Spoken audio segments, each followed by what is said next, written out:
found the Yanomamos, the tree people. But we're gonna have to be very careful because these people are known for their cruelty.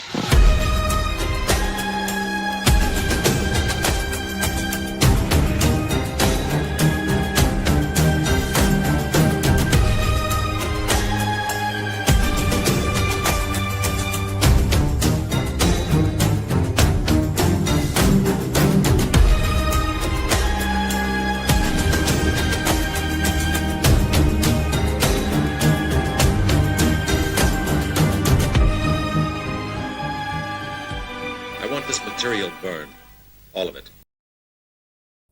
Yo, what up? What's happening, everybody? Welcome back. Blood Splatter Chatter here on a Thursday night as we continue Horror Fest 2025.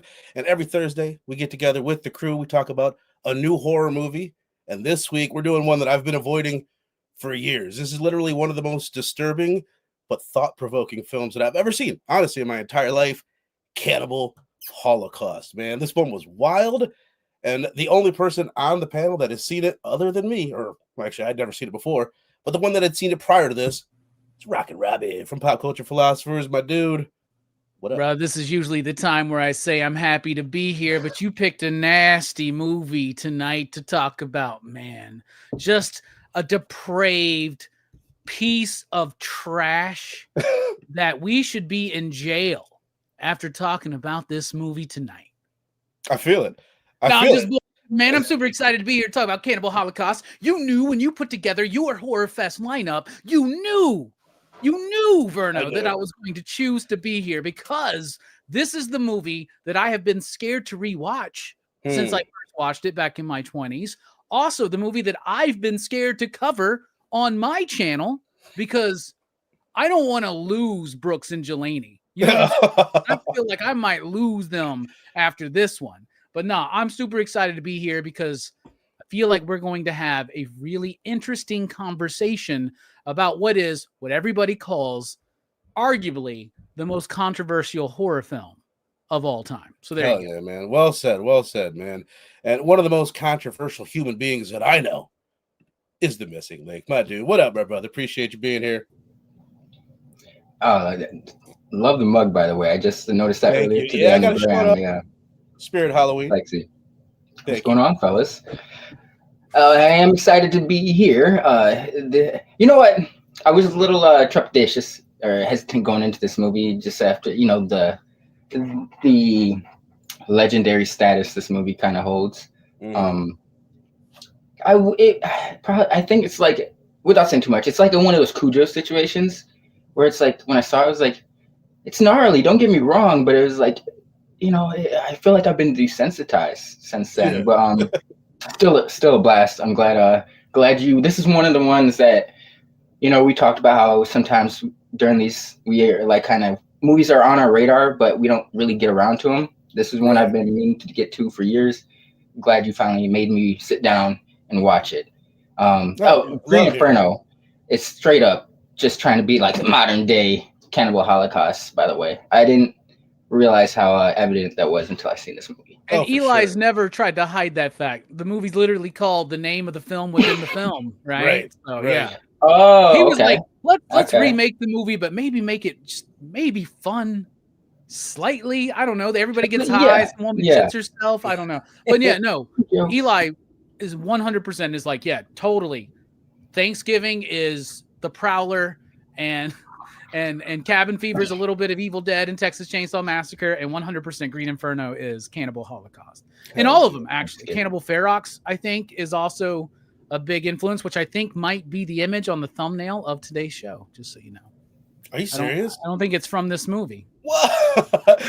Well, that's a really good fucking point, dude. You should have told me that before. But you know what? I was thinking earlier, you know what? I don't remember seeing that young lady in the film. But all right, I might have to switch that out. But good to know. Stu, my dude, who I was thinking about you while I'm watching this movie. I'm like, oh shit.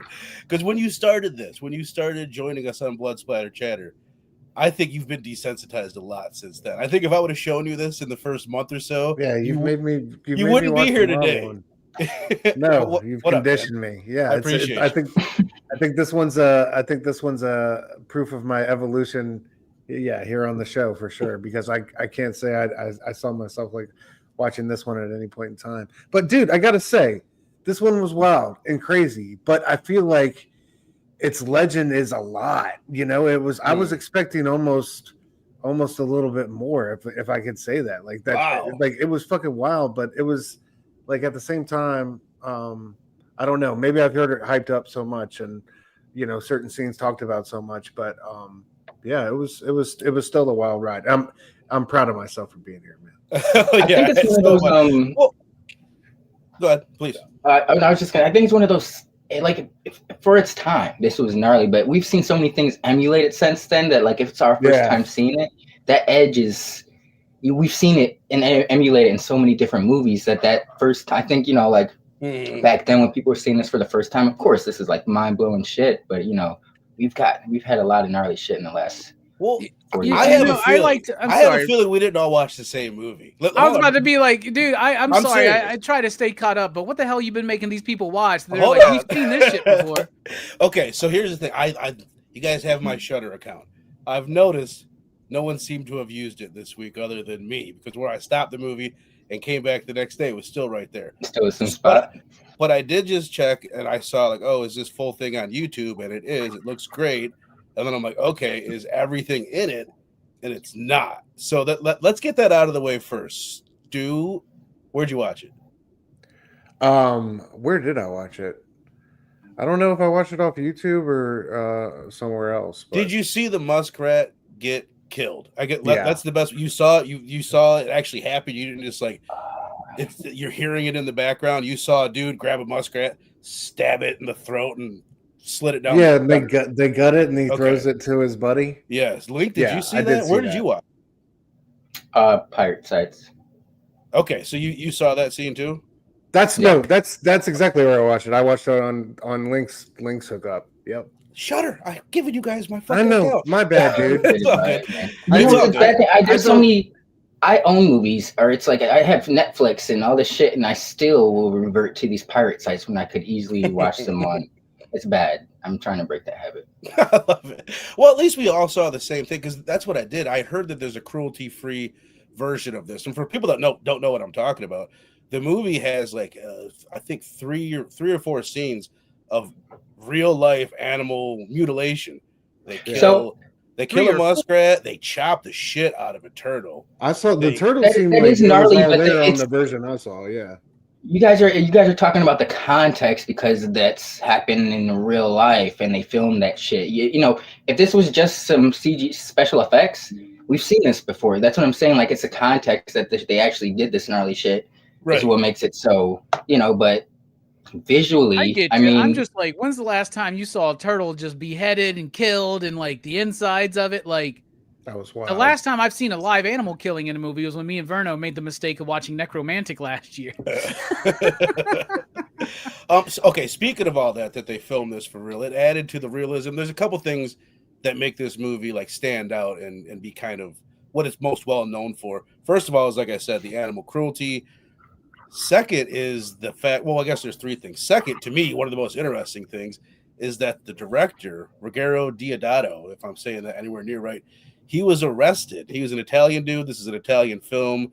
And he was arrested afterwards on suspicion of murder, because he did, just like Blair Witch did fucking 19 years later. Remember in Blair Witch, they had the actors like hide out, not go out in public and not be known so that people could really think that they died out there. He did the same thing back when they filmed it in 1979. He told the actors, he made them sign a contract that they would lay low, basically, and I think just stay out of movies and out of the public eye for a year. So and they also did like a similar marketing thing to Blair Witch, where they marketed it as real footage. This is a real thing that happened. And it was the first, I was about to say it was the first time that was done, but it's the most famous first time that was done. But anyway, because of that, and because people see in the movie and there's parts of it that seem so realistic, he was arrested and then had to find the people, the actors, and then bring them in and then prove to the authorities that he didn't actually kill the crew in this movie. And to me, and it's like, it really goes right along with what you're saying. Like today, people will be like, duh, this is a movie. Look how they're acting. They're acting like they're in a found footage movie. Don't you guys know that acting? But they didn't at the time. They absolutely thought it was real, which is to me legendary. And then the other bit is, like I said, this is, a lot of people will call this the first found footage film. And it's not, first of all, it's not an entirely found footage film. It's got an interesting structure, which we'll get into. But the other thing is there is like a handful of movies through the 60s. It was kind of a fad to do mockumentary type movies. And it was never like, oh, we found this footage of these people that died, and here's the footage, here's the lost footage. But it was people, pretending to making a documentary and using some real life stuff and mix it in there with it. So it's not the very first found footage film, but of its kind. And for it being a horror film, it's close enough to being the first, like, really important horror film that used a found footage type of stuff. But I'll just say, man, just my real quick review, and then I'll send it to you, Robbie. I was like really, really like affected by the film. I was captivated by it. I was like, when it got to the animal cruelty and just like the other bits that we'll get to, I was fucking shocked by a lot of it. I really was, like, really floored by it. And then I don't know if it was just a strain of weed that I was smoking or what, but by the end of the movie, like, it had me deep in thought about the themes of the film, which we'll also get into. It had me thinking a lot all through the night and the next day. And then I watched it again today. And like, I'm not saying it's a masterpiece or anything, but I think it's one of the most like effective films that I've ever seen in my life. Like, and I think it's like more of a well-made film than probably its reputation is. It's not like Emmy Award, Grammy Award, fucking get it right, but Oscar Award winning actors. They gonna get a Grammy for this movie? You know what I meant. But I think it's serviceable in like the themes and the structure of it. Some of the music was I think is really strong, and the music and the way it is used. Music was incredible. Yeah. But Robbie, being the only person on the panel that had seen it prior to this, man, how was the rewatch, man? Oh man, I actually enjoyed the rewatch. I was about to say I had fun with it, but that would be the wrong word. I was affected by it. I mean, I think you describe it perfectly well. First and only other time I'd really seen this movie was in my 20s. Rented it through the mail on DVD from Netflix. This was when I was figuring out people's names like Argento and Fulci and Bava, right? And then as I'm researching in a cruder form of the internet back in the day about Italian horror cinema, and I'm learning about Gialli, I'm learning about the zombie craze, I come across the idea of the cannibal craze, right? Cannibal Holocaust, though it is probably the most recognized Italian cannibal movie, is in no means the first, nor the last. And it's not the first. I mean, it's like what, 9-10 years after the first one that was made, which I think is by the same director or some shit like that, right? He made one called Jungle Holocaust just a few years before, but you're right. It was part of a trend. It was a growing trend that this really kind of made bigger.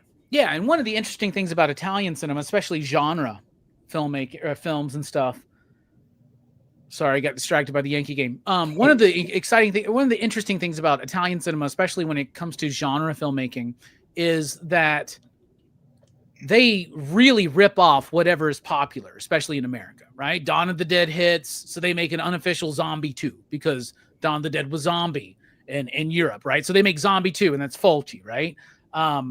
Hercules is a big movie, so they have a movie that's kind of Hercules light, and the westerns, and just they like to mimic. But the cannibal film is wholly Italian, and there's something about it. And what it is there's this trend in movies called like Mondo films. They're basically travel logs. They're like fake mockumentary. We're gonna go to this place and show you the crazy shit that happens on this island with this village with these savages or whatever, right? And shit like that throughout the world.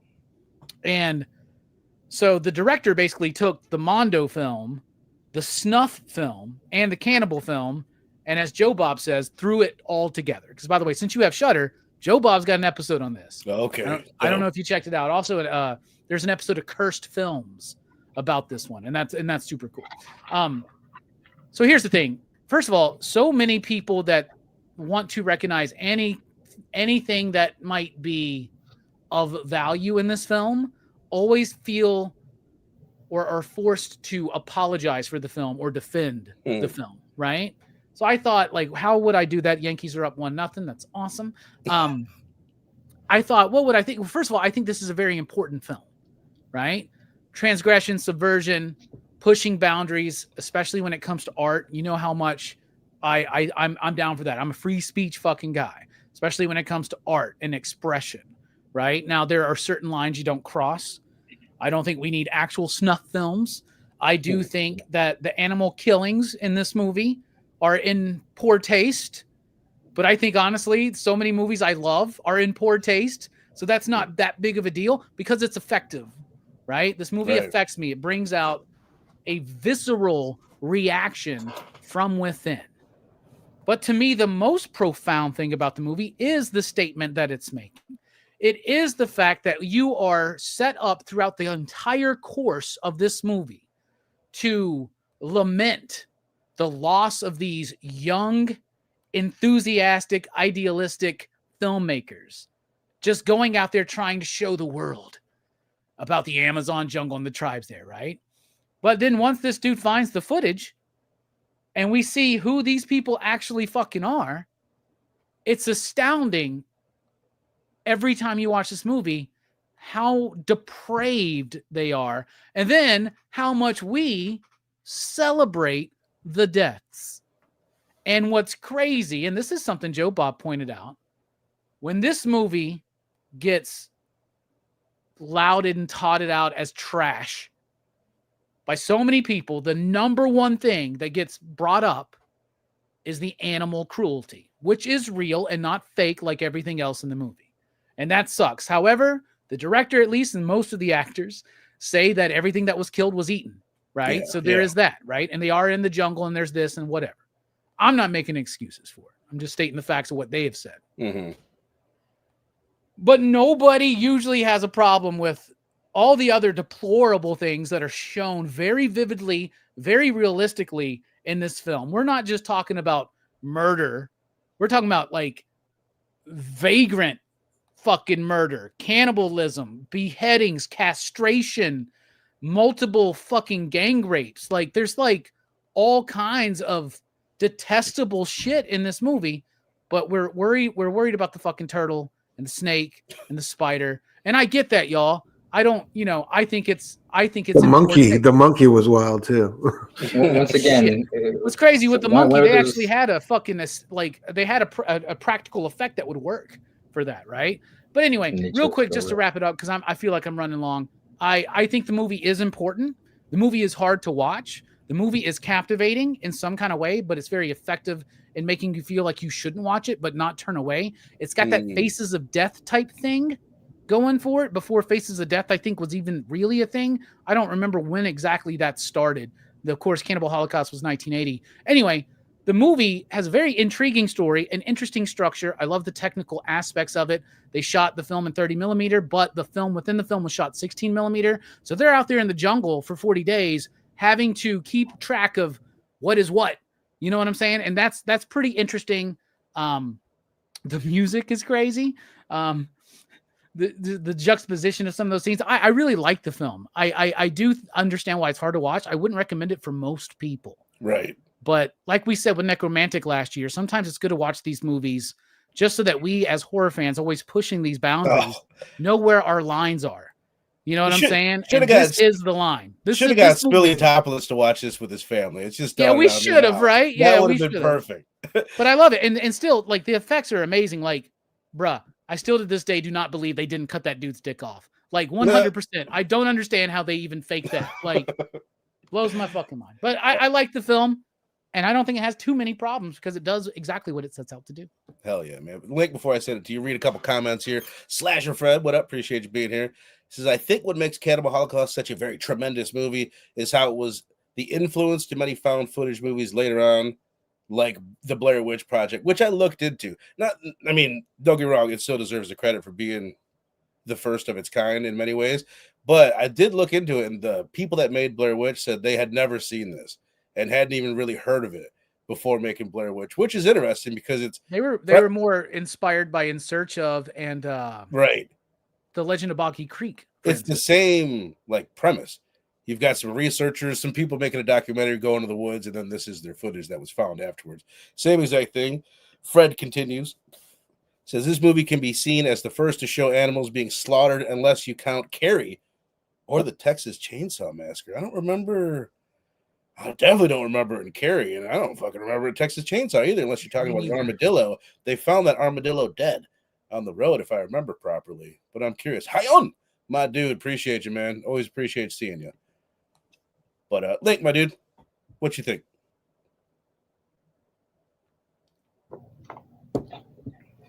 Lagging. Yeah, this was an experience, man. I do agree. It is a well-made film.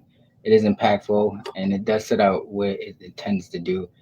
But at the same time, it's like I don't think I think if some people are put off by the animal cruelty, that it is justified. It's similar to a sense of something floating around social media that people not necessarily wanting to see that are kind of being forced to see it. If someone doesn't want to see that shit, they're gonna inadvertently see it. So that there is that is something. I don't think it's just all of this heinous shit going on, and we're worried about real animal cruelty being filmed, not simulated other acts of like gang rape and stuff like that. But it's a gnarly film, and it says a lot about like industrialization of areas. I just watched it today, so I'm still like it's impactful. I agree with you guys on that front. Not necessarily always enjoyable, but it's something that sticks with you. And it's not like it does got some crazy shit going on, but there is something that they're trying to say about us trying to always impede on other, I guess like in a sense like the states or America always trying to impede on other countries, even or trying to give them help or progress, even if it's not something they necessarily asked for. They definitely got that air of be careful what you go out and look for, because you might get it back tenfold. But it's gnarly. I'm still internalizing it. It's different. I can see why it has its legendary status.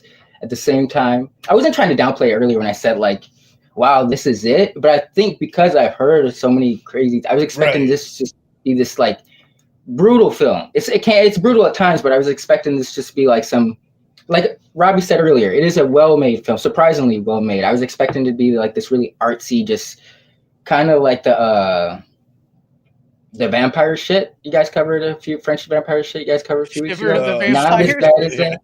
Yeah, the sexy movie, but I was expecting something along those lines, and it wasn't that. It's still gnarly, but it's got something to say. So it's a unique film. Very unique. Right. I think, and we get deeper into the themes as we move on, but I think that's the thing that kind of impressed me the most about it was like, what it was saying, like hit me like a fucking ton of bricks or a ton of feathers, either way. Like I thought it was super impactful. And before I send it to you, Stu, I think the sexual assault bit might have been for me one of the most effective parts of it. We'll get into that in just a moment. But Stu, my dude, overall thoughts. First time Cannibal Holocaust. Yeah, I mean, I echo everything you guys said about it being affecting and a wild experience. I like how they kind of like they give you breathers in between like the shocking clips there at the end, and I think that allows you to think about some more of the thematics. When you automatically see how these people went in and acted, it was colonizer behavior, you know what I mean? So it was really kind of cool to reflect on that. I thought in between those like horrific episodes of violence and all sorts of shocking things, but the way they like just went in there and waylaid that environment they were in, and just whether it was like man or beast was incredible. So I thought it was a nice little build up. About halfway through, I was wondering when the when the punch was coming, when the shock was coming. But I really like the last third of it, man. I thought it did a great job. I'm gonna have to crank up the intensity, man. I'm gonna have to dig deep. We're gonna have to turn this into the extreme blood splatter chatter channel. Start doing some more intense stuff. No, dude, because like, you know, when did we first really get our like first shocking moment? Like, Right. I guess I think it was the assault, maybe. and with that's like the- when they're out on the search team, right? The one Yeah. chick. Yeah. Yeah, the ritualistic thing. Which, I mean, like I said, like that was super effective. Let's get into that because we've been talking about it a little bit. I do just want to hit like what any moments before because I want to talk about the structure too. But first, just like moments that most affected you. And I'll take one that you guys probably wouldn't take. I'll save some of the better ones for you guys. But one that like just really like hit me somehow in the feels is when their strategy, when we get to the part where they're showing like the actual found footage bit, we're seeing what the crew did originally and their strategy of like, okay, how are we going to find these people in this village? How are we going to get to the village? Oh, there's one of them. If we shoot this guy in the leg, he's going to hobble his way to the village and we'll be able to follow him. It was so simple and it wasn't something they really dwelled on. The movie didn't treat it like they were doing anything wrong. But like us as the viewers, I was like, just the way they dehumanized this guy and like cared so little about this person that is their strategy. They found that acceptable. And they do a lot worse than that after that and even before that. But there was something about that idea of like, oh, this will get us there. We'll just fucking shoot this guy in the leg. Like It's just a means to an end. Right. It was Yeah. treating human beings like cattle. In so many ways, or like whatever, like some animal they can just use to get there. That like fucked me up, and it really had me like just like deep in my head and like holy shit, like this movie. And then it really like that like sunk it in for me. Oh, this is what this movie's about. And then as we carry on, there's more like bits of that's like okay, you could easily watch this movie and be like, what a depraved filmmaker. This guy just wanted to torture, and it's so racist and it's so insensitive towards these people. Layered. But I think almost the exact opposite. He's making a comment on how it is when you have Westerners go into indigenous peoples and take advantage of or exploit Absolutely. them in On ways. top of like your point about them trying, just using a means to an end. Like even the dude who was trying to sell the film didn't care. Like this is some gnarly shit where these kids lost their. He was trying to make a buck from it because he knew he had no attachment to it. It's like this. You film some people meet some grisly demises, and you're just trying to make some quick cash off of it. It's on top of what you just said about it's like it's there's no people just them using them as a means to an end. I guess is what's going on. It's wild, man. Wild. Man. Yeah, I like when they went in there and there was like that. He had that moment where he realized why they were so hostile to them in the first place. You know what I mean? Like why they treated them with such extreme prejudice when they showed up on the property and in the first place. So yeah. Hell yeah, and I love all this stuff. But speaking of loving stuff, Rockin' Robbie Billups, my dude, what was the most like impactful moment for you? Either something that hit you in any way. First of all, the Yankees are up 4-0, so that's awesome. I'm very happy for that. But no, like if I'm trying to think about like a moment in the movie, like here's the thing. So like everybody's got their stuff about this movie. A lot of people, like I said, every time I would mention it, people would be like, "Oh, you talking about the one where they killed the turtle?" There's a lot of animal death in it, like that's real. There's a lot of terrible, terrible things done that are simulated to other people. The one that really stands out to me as being effective, meaning like I think it's just like it was too much, man. It was like so fucking hard to watch, and I forgot about this fucking scene in the movie. And as soon as it comes up in the movie, and it just fucking bothers me. This is hopefully the last time I'll remember it for most of the rest of my life until I decide to watch this movie again when I feel like comfortable enough to do it for Horror Fest on PCP movie night, right? But it's basically the forced abortion scene. Man. Oh yeah, kind of really freaking rough, man. Seeing the baby pulled out, shoved into the mud, the way it's all done, it's so chaotic. And I know that a lot of films at the time were like kind of showing stuff like this, and some people can say it was exploitative, and obviously this is an exploitation film, right? But it's I mean, that's just a fucking terrible thing to fucking see. You know what I'm Right. saying? And this movie is we talk about the 70s horror, why those films are different than the stuff that comes out in the 80s eventually, right? And we often have mentioned like the Vietnam War, right? And the fact that the Vietnam War and other conflicts around the world at the time were some of the first time that Western civilization saw this shit on the news every night on TV. Deaths, executions, dead bodies, you know, shit like that. And so I think this movie visually is a big response to that. But man, that's the roughest part for me, dude. That means seriously, that part to me, like I turned my head away in different parts of this movie. Right. There was a few times where I wanted to, and I'm like, no, like these animals deserve me to watch this. If they went through it, that's gonna have the effect. Like I need to watch it. With the muskrat on the second time I watched, I'm like, all right, I've fucking seen it. I do not want to see that muskrat bit again. It was too gnarly. But hell yeah, man. Link, what about you? What kind of hit you the hardest? I would say the Bath River scene with all the chicks. Because I was like, Jesus. I was like, I felt bad for that guy. I was like, it must be cold. But then I realized they're in the Amazon. It's fucking warm as shit. Like, that can't be an excuse. Yeah, I was that like, guy's Jesus a porn Christ, star, man. by the way. That actor is a porn star. That's you know what? I'm glad.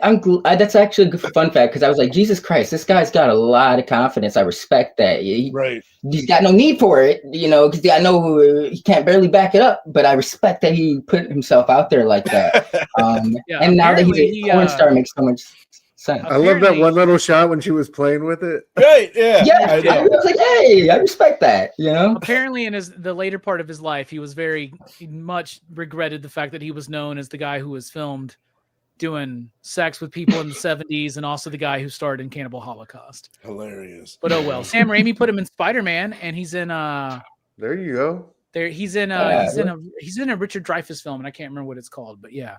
That's crazy.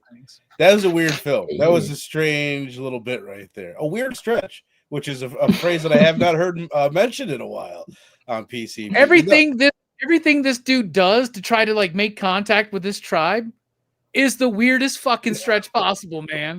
Do you know what I'm saying? Like, I even saw did you watch the Horror Geeks video on this one? No, I didn't really watch anything on it. I just read. He mentions, and I wish that he would have been able to do this and have the rights, but he mentions when he plays the recorder, he's like, he plays the latest Guns N' Roses single. Can you imagine?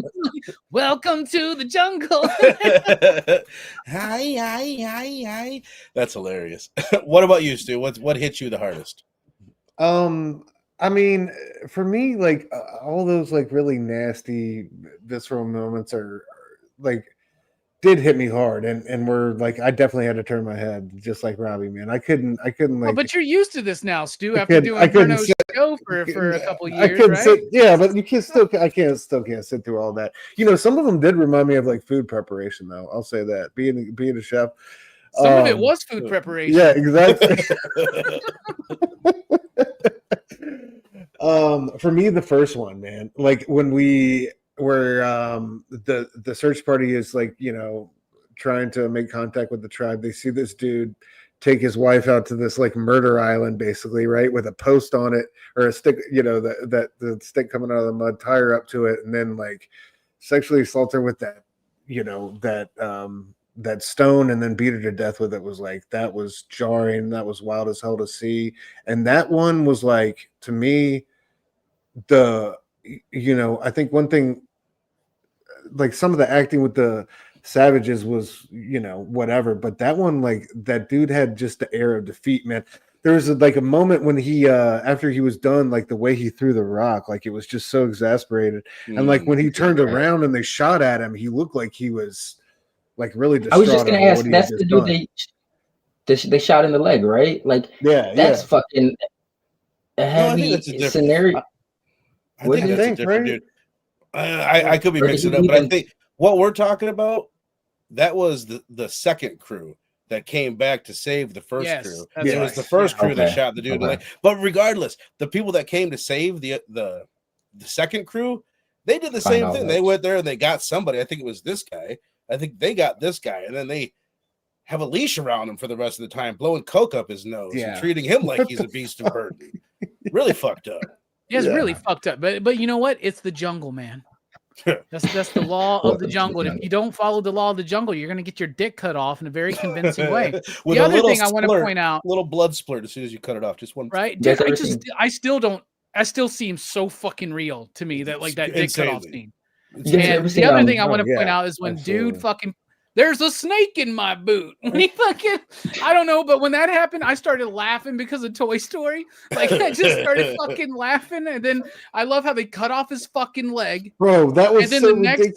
scene, they're like, "Well, we really liked him. He was a good guy. He's just dead." He's just like, I'm like, Jesus Christ. I love how they cut it off and they're trying to like cauterize the wound by like You're like, heating I don't it up. think And that it's just like works that a way, man. mess. Yeah, no, it doesn't. She put that It's damn just a machete in the mess. fire for like 10 seconds and I then goes know. over there and just like starts hitting It's his like, leg. and then the sound effects too. It's like You guys haven't ever seen Dead Presidents? Speaking of Snake in a no, Boot, That's a it's great been a movie, minute. man. yeah, fucking absolutely. that scene where they cut the dude's dick off and they find it with like his dick in his own mouth, like he's just laying there with his intestines. It's like it's a fucking horror scene, but he's like laying there with his intestines out and he's got his own dick in his mouth. And they wrote like a message. They were in Vietnam. It was a gnarly scene. Bro, But Is it like a he covered 90s that movie. gangster That's a movie, or great- am I tripping? Yeah. Yeah. Okay. Yeah, They're like those bank dudes- robbers and shit, right? Yeah, they come back Mhm. from Vietnam and yeah, they got That's a great movie. trying We to- need to trying to cover make that it on work. PCP Movie Night, man. it's incredible. That would be dope. Chris I'm, Tucker, dude. I was gonna Yeah. add in, and this is one that they had to. Not only did the director, when he got arrested, he had to prove that the actors that are the part of the crew that went there weren't killed, but he had to show them how they did the scene with the one indigenous girl that's like the pole is shoved through her. It looks like coming out of her mouth. That's incredible looking. Yeah. But they had to come in and Yeah. like describe like, okay, we had her on a bicycle pole and we were using like certain angles to make it look real. But that to me was like super effective too because it looks so goddamn real. But when you find that out, isn't that crazy? She's sitting on a bicycle seat on a pole, and then she's got a fucking piece of wood sticking out of her mouth. And it looks illusion. so fucking real, dude. super I'll real. tell you real. what, when I was 17 years old, and my friend at the time was like a practicing magician, but he did this trick on me because the angle he was. I found out what it was later, but he looked like he fucking levitated off the ground, and I was like, "How the fuck did you just do that, bro?" Like That's the David it was Blaine like shit, man. it was like a certain angle where he was standing on one foot, but because of where he was angled, it looked like and like it's shit like that, like optical illusions. That it's crazy what you can pull off with stuff. Dude, like that. I researched that David Blaine shit, man, because I was like, I can't believe that this shit's real, but it's true, man. You stand at a certain angle and you basically lift up on a toe, and it from a certain angle will look like it, right? You guys But when remember you that see David show? Blaine do it, and they show him like lift his both feet up, that's all fucking just set up, man. Right. You guys remember that show that was out for a while? I kind of hate that they did it, but it was somebody like revealing all the magic tricks. Yeah. You know They what did I'm a talking about? series of them, and then the guy like Yeah. took his mask off at the end, right? The masked guy. The Oh, I masked don't magician. remember him doing that. Yeah. That I bastard. watched a They YouTube did that. video about they it. did not too that long on ago. there. They showed how they did the I do levitating remember trick. that. Is there anything else I wanted to find? Oh, and then okay, the other one that kind of goes along with what I said earlier, where they just like were so the Americans or the Westerners, wherever the fuck they were from, were so depraved, was them burning the hut. That whole bit with them, like, Bruh. and then we find out that they are setting up. So this film crew would go and they would document stuff, but if it wasn't crazy enough, they would like get people either to act or they would set up different scenarios to make it. Yeah, they look show that they gnarlier like than what it was. they like caused all those executions in their previous Yeah. film. By the way, that's stock footage of actual executions. So you actually do see real people die That was in this fucking movie. Yeah. I was gonna say because that was another really disturbing part. Yeah, those Where are they real. show, That's real this is shit. the previous documentary they made, and they're in Yeah. Africa. That's Those were stock real footage, man. Yeah. Wow, because that looked like it. That was really, really disturbing too. That's Now and it's the extra sad thing disturbing. is that's just newsreel footage at the time. That should be the bigger fucking like news outside of the animal Mm. cruelty that it really is killing real people in this movie. We see Yeah, but people that's what I'm saying. Because Isn't it fucking kind of hypocritical and fucked up with What? everything that's in this movie? for sure. But I think if I They can cut a defend it, head I off would a say snake that fucking killed this fucking guy. just like what Lick was saying, like, well, first of all, with that pit with the Africans, that's less known. I don't think most people know. I read a bunch on this, and I never read that bit that was real. The other thing is, like, I can get by, like, you know, I can see I can watch the sadness and see zombies sexually assault women, and you know, it doesn't affect me that much. But knowing that it's real, even though, like you said, with this turtle, they ate it afterwards. They had the indigenous people there telling them what to do, but it's still, there's something really fucking disturbing about that. The other thing I was going to point out was that they, on one hand, they're making the statement about, oh, this crew would go there and make these documentaries and exaggerate things, and that's wrong. They're exploiting these people. But at the same time, the filmmakers in this, like the adultery punishment ritual that we're talking about, where this woman is assaulted, that's not a real thing. They made this up, knowingly made it up, and exaggerated the savageness of these indigenous people or these savages. And there's a bunch of shit like that where they're like, this isn't really how these people lived in many ways, when they exaggerate just how bad they were doing the exact same thing that they're kind of making a comment on. And so it's interesting in that way. It's like, I don't know. It's really fucking interesting. But I want to talk about, let's mash this together. Because Robbie, I want to know your thoughts on the structure, and everybody. But why don't you kick us off on that? Just like, what do you think of the story, and anything you want to, we'll do your bit. Style and structure. Go on that, and then I want to get into themes before we wrap this bad boy up. I know we've touched on a lot, but we'll touch on. Can we do it at the same time? Is that what you want? Yeah, you know what? Fucking go ahead, man. Just all right.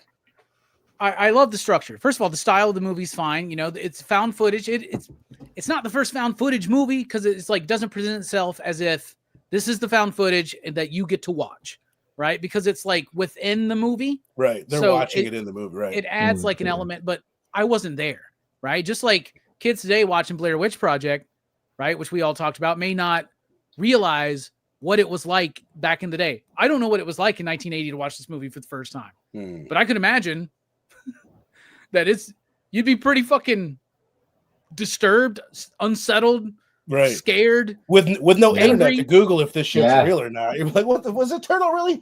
Yeah. No shit. I mean, we're not far removed from Kingdom of the Spiders, y'all. We just recently were at the drive-in watching Kingdom of the Spiders. Now we're going to go see Cannibal Holocaust.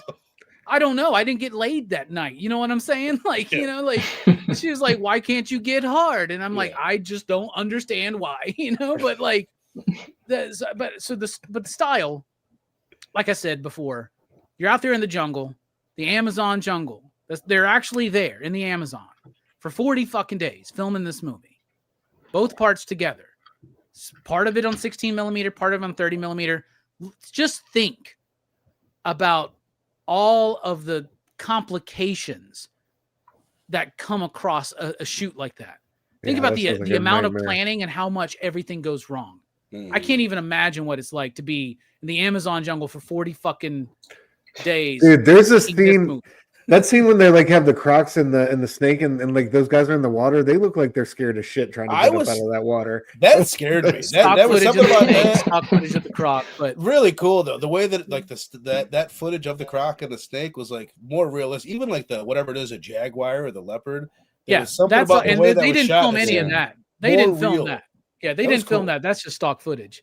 But I don't know. I like the style. I like the structure.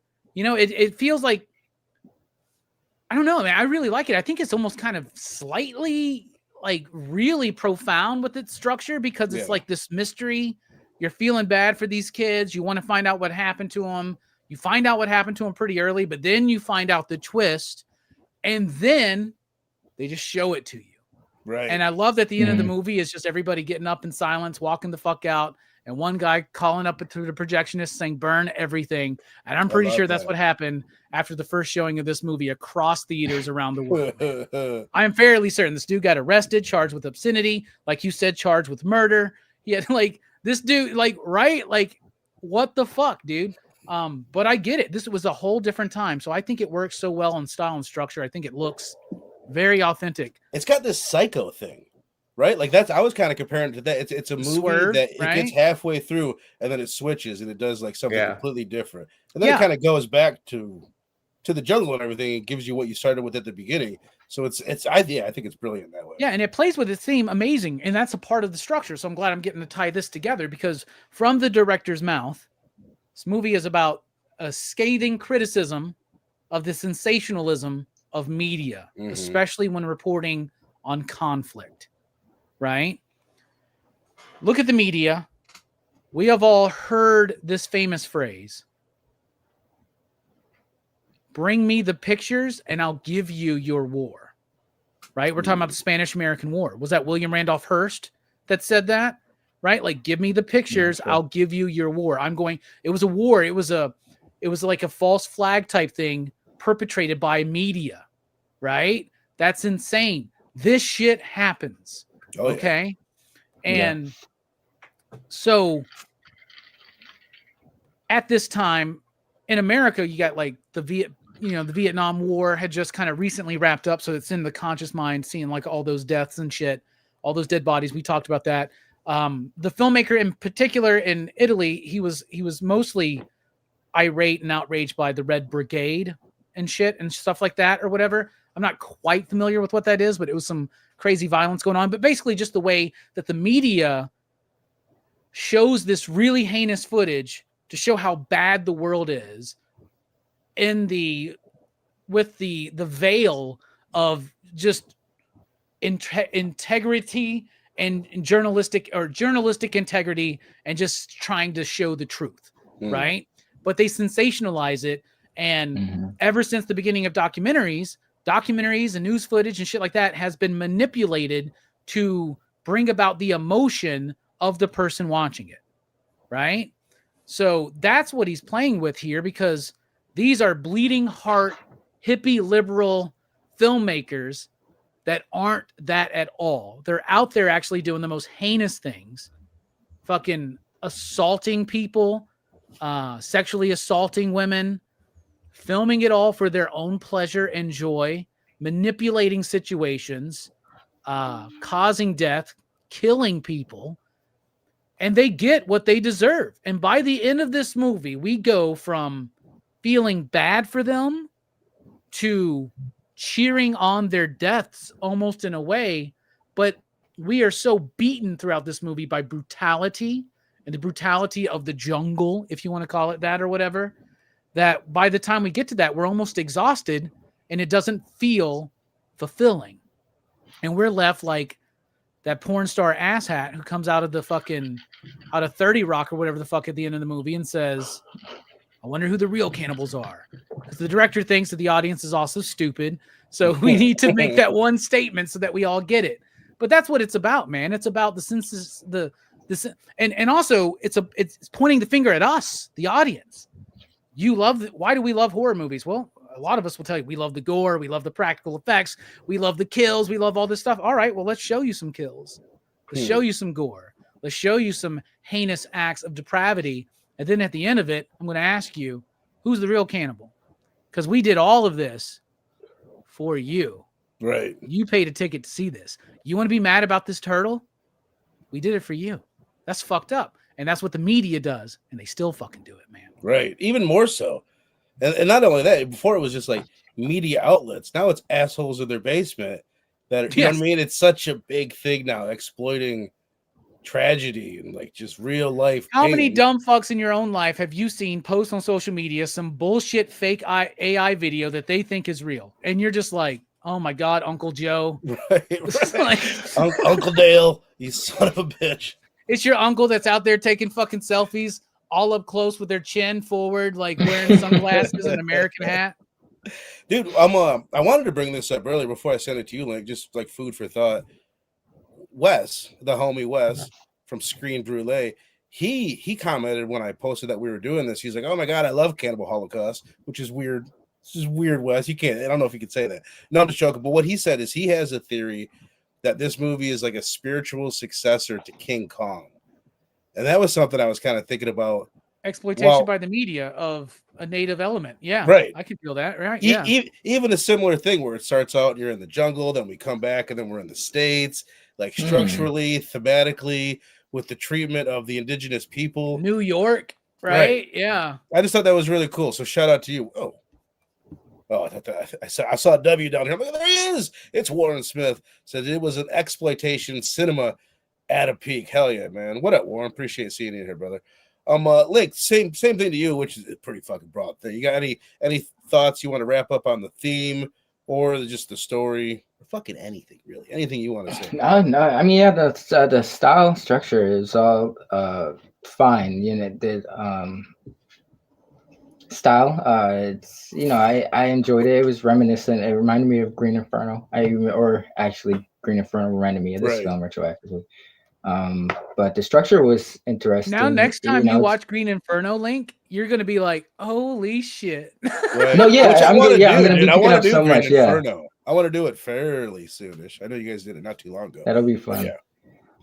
But Stu made a good point about, like, I guess I don't want to call it levity scenes, but like the in between the brutality, there were like moments of stillness and shit. It wasn't just crazy gnarly shit. It like gave you a moment to kind of internalize the acts of cruelty going on, and like and the one thing that I've noticed that I'm kind of quite irritated with modern, if I'm sure a lot of people are, modern filmmaking, is like the quick cuts. Like I noticed, like in like specifically the 70s, there's a lot of like lingering, which kind of helps enhance the mood, and it lets you, because it's like a quick cut is almost like a quick another. You're like, oh, let's get you thinking about something else. Sometimes, like when you linger, people have to sit there with their thoughts, and it kind of makes enhances the It's more which it's more cinema. It tells you you're watching a movie more too. When a scene Yeah. just sits there, like in real life. It reminds me of something that me and you have talked about a lot, Berno, is about Italian cinema in particular, especially with horror, is that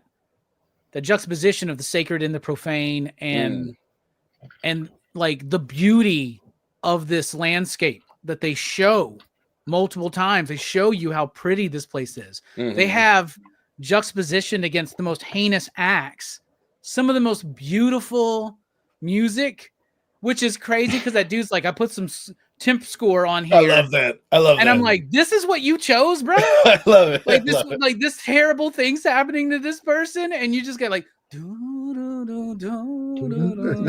you're just like, what the fuck? But then there are moments where the music is very effectively chilling, right? Yeah. So that's interesting about the film too. Hell yeah. But yeah, Link. Theme real quick. Yeah, I think that's an astute point, like the sensationalization that goes on with the media. It had me thinking of this dude named Nathan Fielder. He did this show called Nathan For You, and the core idea of it was like he would help businesses bounce back with like crazy advertising plans. But one episode he had showed like, and I remember seeing this on the internet, but one episode he had showed how easy it was to create like a viral video and get people to latch onto it and like it and think it's true, even though there's no semblance for it to be true.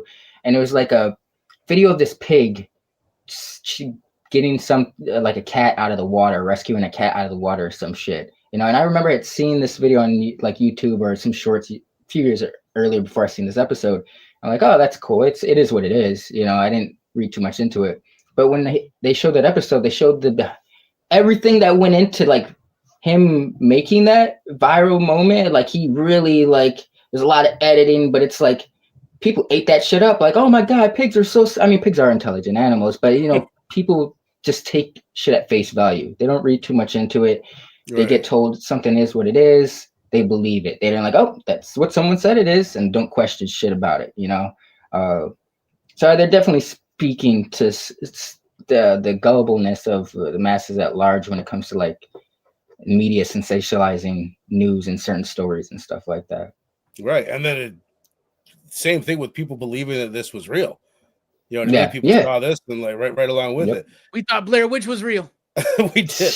Like them poor motherfuckers, man. They did, dude. Warren Smith saying, do Men Behind the Sun, which I just looked up. Men Behind the Sun, 1988, Japanese troops round up Chinese and Russian prisoners of war and take them to Unit 731, where they're horribly tortured and experimented on. All right. Fun. It says it's horror/war, and it's an hour and 30 minutes. That's the best part. What year did it come out? 1988. Oh, not shit. rated. This is an unrated film. Sequel. Oh, there's a sequel to it too. This is it's a Chinese made film. Very interesting. Women in Front of the Sun. Women in Front of the Moon. Ion says, I saw this movie on VHS videotape, which funny, we just bought my fucking 3-year-old a VHS or a VCR and put it in a room with some old fucking Nice. VCHs. Dude, that's so Oh, cool. yeah, Picture quality Nice. wasn't very clear. This would be a cool movie to watch on VHS. Yeah, This would for be sure. cool. I agree. Warren says it's gnarly, talking about Yeah. Do Men Behind the Wall or Men Behind the Wall. Do Men Behind the Wall is a different porno version. Doing Men Behind the Wall is quite gnarly too. All right, Big Stu, you got any thoughts? I know I've jammed a bunch of this together. You got any thoughts on the style, the structure, the theme, or all of the above? Man, I thought, it really was super well. I first of all, I do love the music. I thought that intro song, y'all, was so damn good. Like, I love that shit. I love the sweeping shots of the Amazon. Yeah, and I just love the way they kind of they set you up, and the progression from retrieving the footage to these people kind of salivating all over it and wanting to go public with it, and then like the realization of what they had. I really love the third act and the way it all ended on that somber note. I think it was a little heavy-handed with the makes you wonder who the real savages were, you know what I mean? But to me, man, it made me think of like Heart of Darkness, Joseph Conrad, Colonel Kurtz, dude. Nice. Going into the wilderness and losing your fucking mind and your soul to it. The horrors out there which you can commit and really not have to answer to. I thought, especially when you talk about the burning, like, man, that just made me think of Vietnam in so many different ways. And I don't know. My favorite shot of the movie was when that girl that they raped and took her virginity, and she got impaled on that stick or whatever.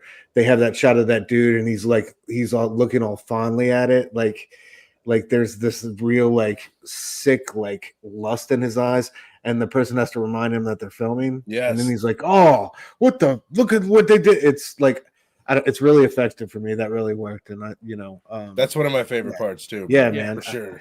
I And just talk love about heavy-handed. You were talking about that ending, heavy-handed, where he literally says the theme of the movie, right? Yeah. What makes it even more heavy-handed is this motherfucker smoking a pipe.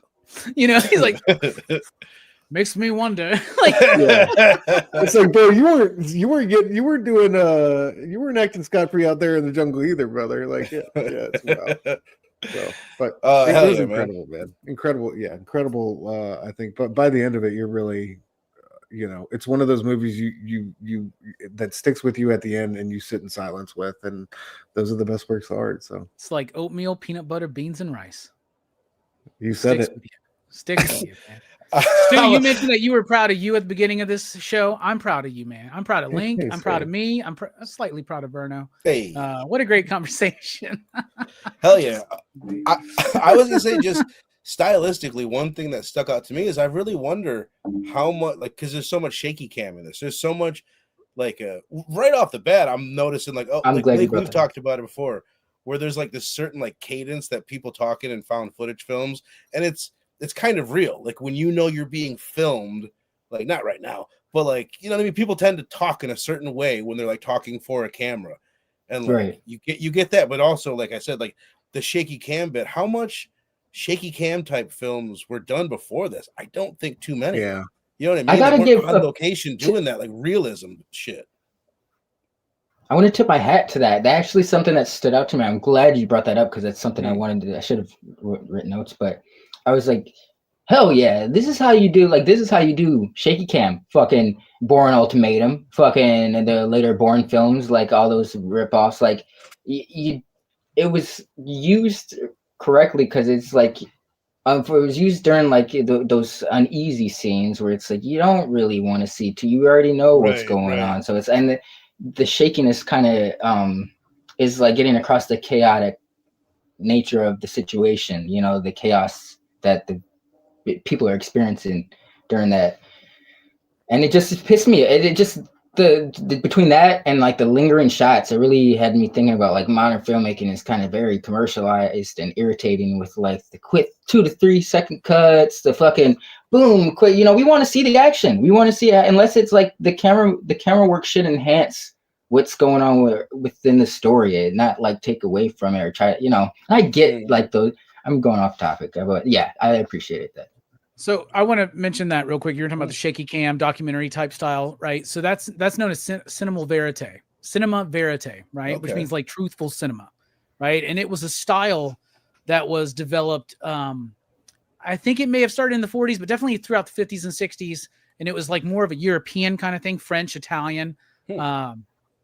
Fellini's films. A lot of them are done in the cinema. I hear his name all the time, dude. I've never seen any Fellini films. January PCP movie night. We're doing 8.5, which I think is one of his best films.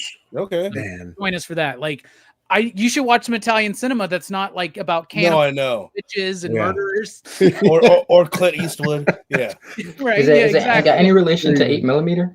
But it's a style that was developed in particular because it was trying to like have that like to make it look real, and it goes even before that to like Orson Welles' Citizen Kane, really? where there are moments in that film where they're like showing footage that's gotten like of Kane, of Charles Foster Kane, while he's old, and they're like behind the bush and the camera's like shaky and shit. So I don't know what is the very first time is, but that was a definitive style that was utilized in Italian cannibal films for the first time, I believe, with this film, which added that. It adds that realism. So they took a style that was done for more pretentious type films, and applied it. Well, I like what you said too, because it serves a dual purpose. It gives you that chaoticness that's going on in the moment, but it's also covering up some of what they don't want to show. You know what I mean? Or just to tone it down a little bit. You're not seeing everything so explicitly. The other thing, I mean, I guess we've already touched on it quite a bit. I just gotta once again say, like, I think the structure is almost brilliant. Like, I love the structure of the film. It's maybe a little bit. It could be like I went into it knowing that the movie does this. I knew that they go to the jungle, you see a bit, then they come back and then they watch the film. So I was kind of prepared for it. But it could be a little bit hard to follow exactly what the fuck is going on a first watch if you're not prepared. It did. I'm glad you said that too, because I was kind of like, what shit? We're at an office now. Yeah. You know, like, story. The second watch for me, it's weird how this works. We've talked about it with a couple different movies during Horror Fest, where it's like the first watch, it could be a little bit confusing, and it's usually the Italian films. You know what I mean? Blood and Black Lace and all that. It's like a little bit weird on the first watch, and then when you watch it the second time, you're questioning why you were struggling to follow it the first time. It is pretty clear. It's just, it's just weird, and it's also these films don't tend to have like, you know what I mean, like that character that you're on the ride with. This one kind of does with the one fucking guy who we haven't even mentioned the cast because they're not that important. You know what I mean? And that's one thing we did mention that guy in his illustrious porn career. It makes it harder to follow the film. That's one of the things that we don't even really think about. But us having that main character that we're with, usually on the whole journey, is what like makes the story more clear because you're in that. It's more the mystery about what happened to these people, right? So and us wanting to see it. Right. We get the mystery. Okay, what happened to him? What happened to him? Okay, now we know what happened to him, and then we start over. Okay, now we're with them. Why did it happen? Why did it happen?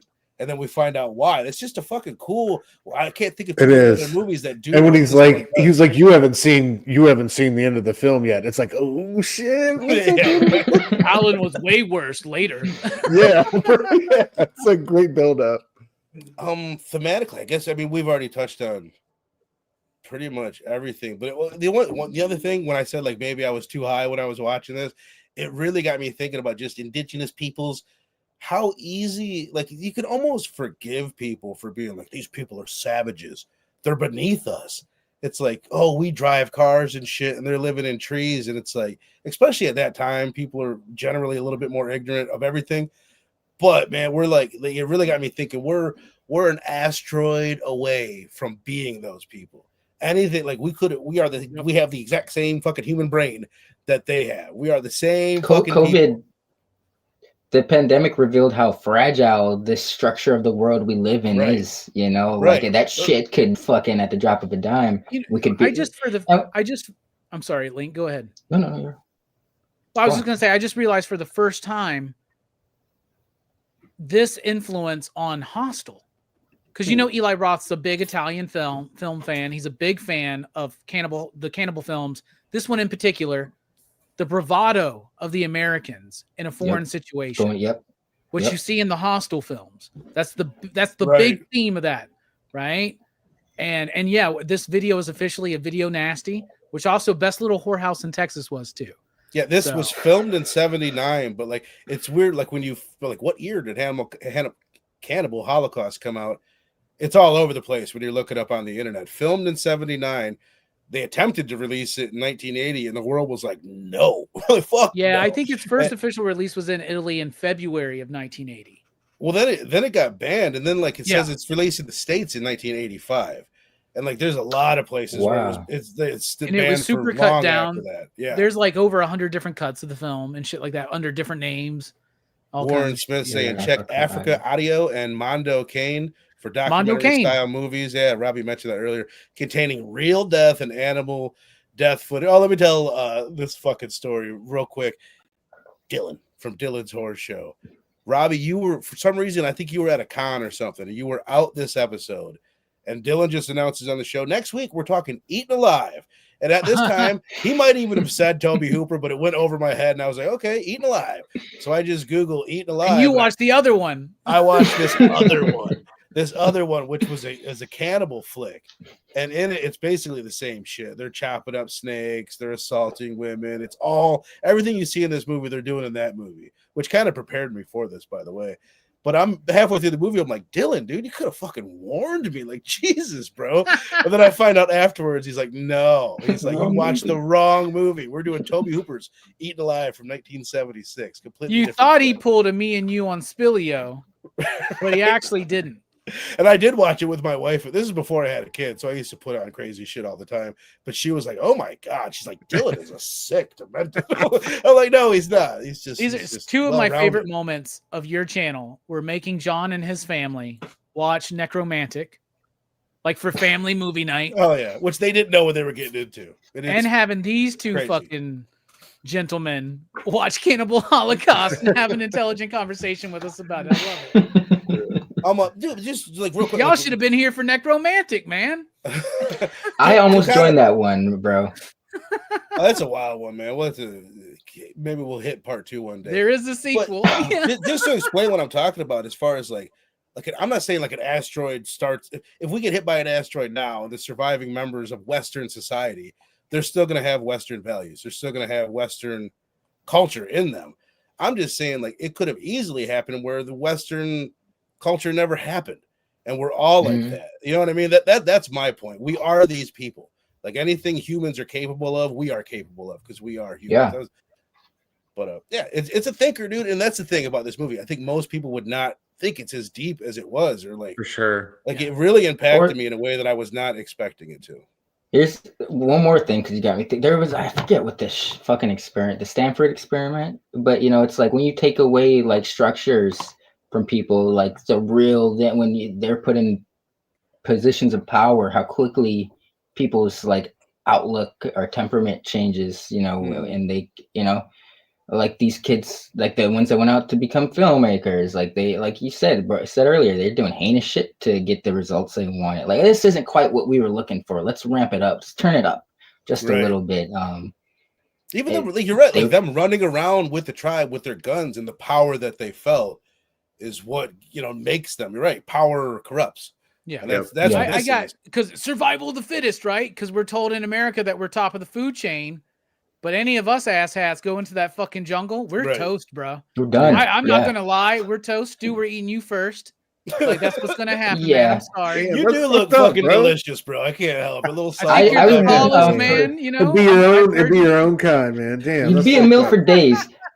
I would be offer no nutritional value to you guys. Like, let me go out there and scout for you guys. Maybe give me a few Eating would be like eating a rabbit, man. You'd have like a protein. To be clear, Stu, I'm second, so don't worry. I'm right. Yeah, Verno, you might be first. I would feed the pack. I would feed the pack for a minute, succulent. so I'm happy to. I got a question before we get into the finale here. I got a question. What would you rather do? Eat the human flesh like that dude had to do, or drink that nasty fucking white milky shit from those women's mouths that they're spitting up? What was that? What would you rather do? I feel like that was some real like indigenous shit because I've seen that. I feel like I've seen that in some National Geographic type I stuff. would, me personally, I would probably more likely drink the shit from the mouths because I would think that it would get me high. Yeah. I'm struggling with it. There's something I'm not gonna lie. Am I just eating like raw meat, or can I prepare it? Can I cook like, it. No, Remember it's you raw. doing a Hannibal Lecter the shit, Stu? Yeah, bro. I'm gonna say It's like you guys got nice some quality. Chianti up in this motherfucker. you know it, bro. It's like, does that taste like marshmallow? Because it looks like marshmallow. It looked like the stuff from that movie. Yeah, the horror geek said Yo, it was yeah. the stuff. That's funny. All right, let's go ahead. A great conversation, really. Like, thank you guys for doing this. Robbie, thank you for being here, of course.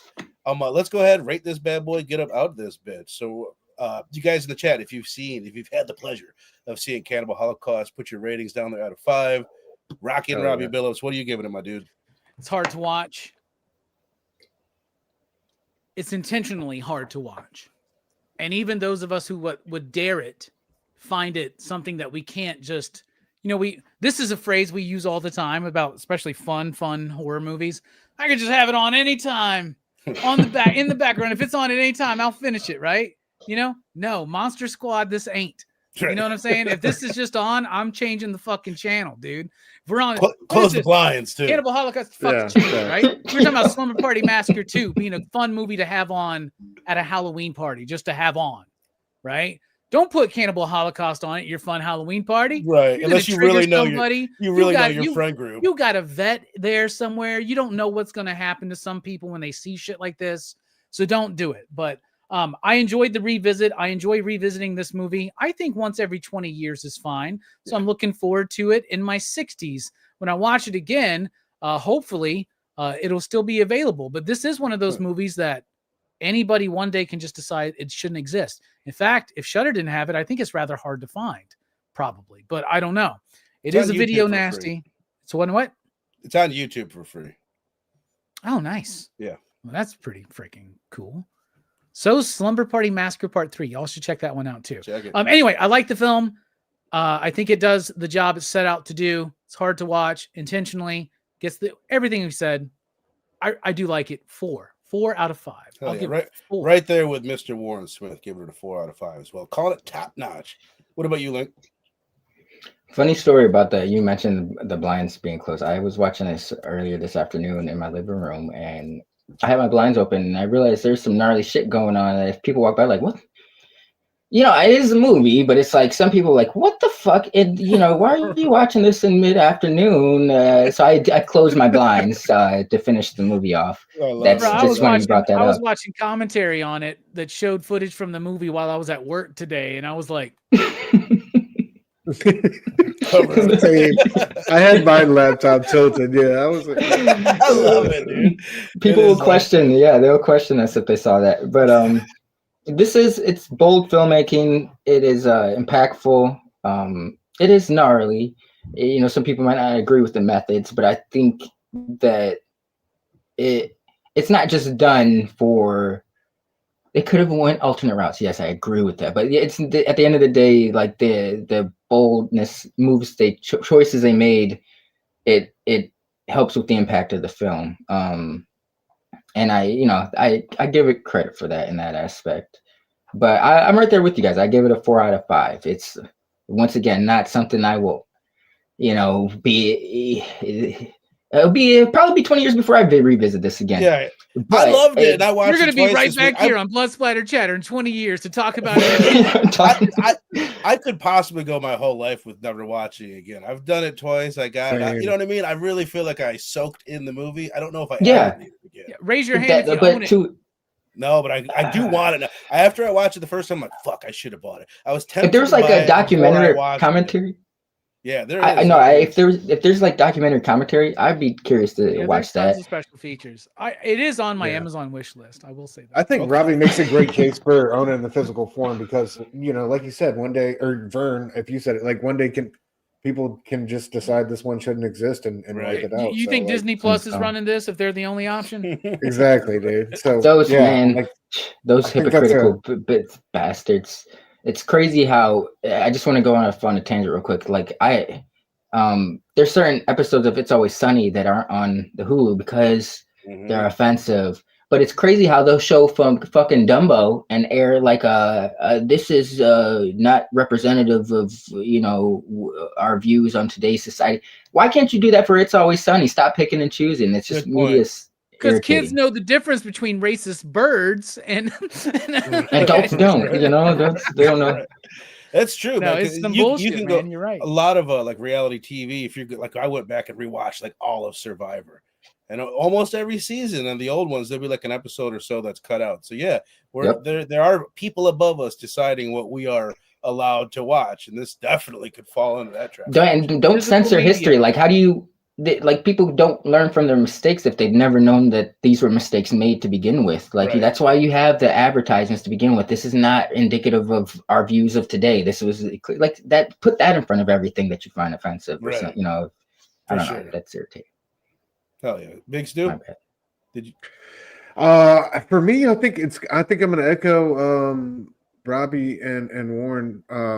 I think I'm going to go 4 out of 5. And Link, did you go 4 out of 5? Or yeah. Well, I'm going to I'm going to follow everybody's footsteps. Then I think it did a lot of things really well, and the shock factor is obviously there, and the trademark of the movie. But it's also I think a deceptive film in that it like you said, like it makes you think. It kind of haunts you after the fact, and it really makes you wonder.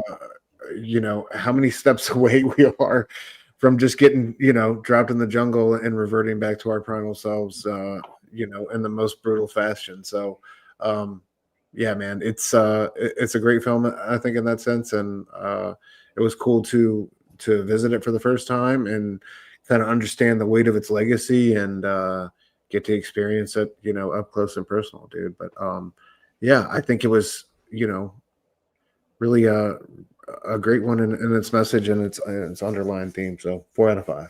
Verno, just so you know, this would not have happened on PCP movie night. I guarantee.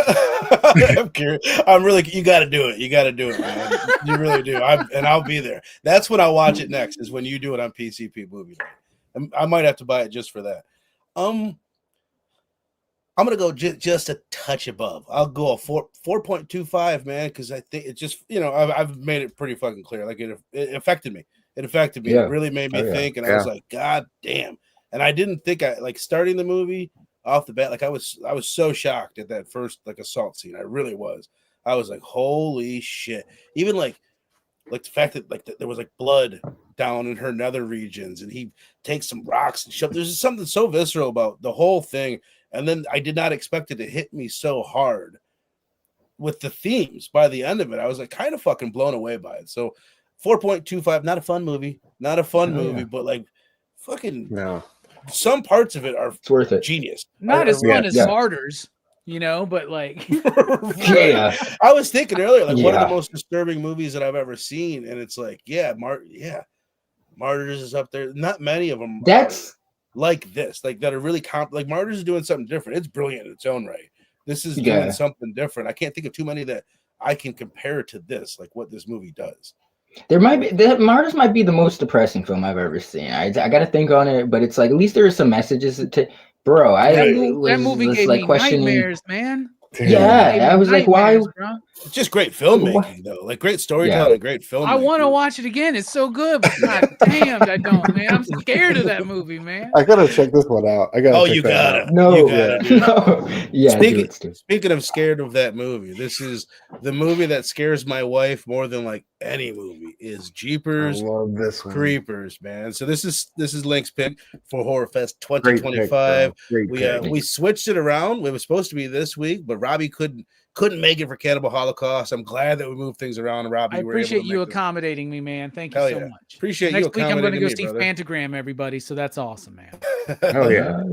So next week, Thursday, 8:00 Central Time, Jeepers Creepers. But before that, I'm thinking maybe Monday night. Are you free? Maybe this is backstage stuff. But you think you can pull off a Monday night show pre-PCP movie night for this? Oh yeah. Robbie goes live at 8. You and I go live at 7. Let's do it. All right. So VHS, man, the brand feature, man. Brand new VHS Halloween dropping tomorrow. Oh, on word? Shudder. And Okay. yeah, you're more than welcome, fucking Stu. If Hell you're, yeah, if you're dude. free on Monday You night. missed last year's. Yeah, you gotta do this one, man. Last one that Shudder That did. looks like my ex-wife. Question is, which one? Shudder took over the VHS series, I think, with the last one. I think the last one was the first one that they made, and in my opinion, it's like my favorite one. It was excellent, Definitely movie. stronger. This one is all of the shorts take place on Halloween night. I assume I didn't look into it, but it's called VHS Halloween. That better be awesome. that better be love the that. case. We So I'm need really more- excited about it. We need more Halloween anthology films, man. Hell yeah. Fuck Amen, yeah. bro. Amen. Absolutely. Monday night, right after our VHS show on PCP Movie Night, the movie that I tried to review a few months back, and then I realized I picked the wrong Fulci film, City of the Living Dead. Robbie, tell them about it. Bro, we're going to be talking about City of the Living Dead. You know, we like to do some fun stuff for PCP Movie Night, for Horror Fest across all the different channels. And we've had a lot of fun already, but we are now in October. It's time to get serious.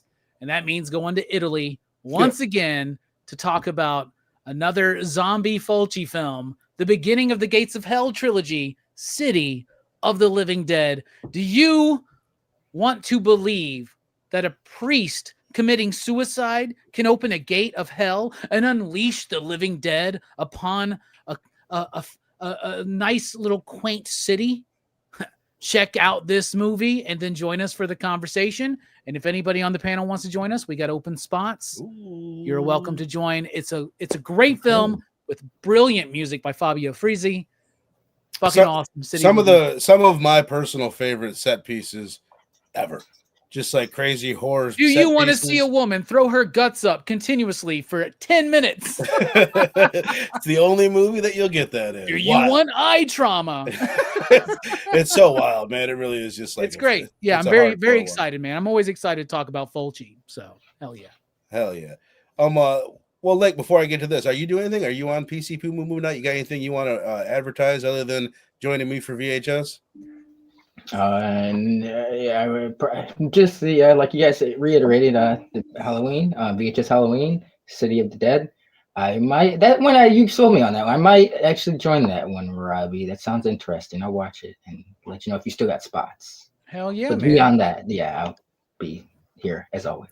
Hell's motherfucking yeah. What about you, Big Stu? Tell the people what you got going on Dr. Doom's fan club. Yeah, man. Ink and Insights every Wednesday night, 9:30 p.m. Eastern. Me and E talking our favorite new releases from Marvel, DC, Image, and Indies. And then Tuesday nights we're doing Notes from the Editor, where we just talk about like a revolving host of topics. We talked with E's local comic book shop owner this past Tuesday. Alex had a great conversation with him, so check that out on On-Panel Grid.